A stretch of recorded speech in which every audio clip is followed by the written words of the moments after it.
is actually one of the industry first. Its founding is in 1902.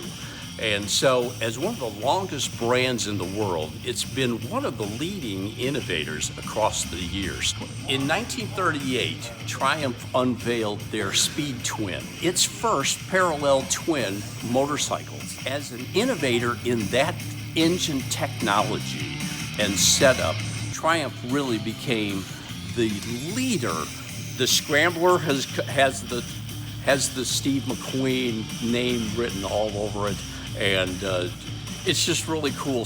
One of the great things that I love about the entire modern classics of Triumph is that they've taken the fuel injection, the modern feature, and they've put it inside of the carburetor shell.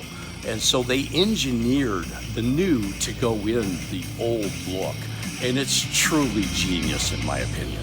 Come see us at Eurotek OKC to see the entire lineup of Triumph motorcycles, including the modern classics.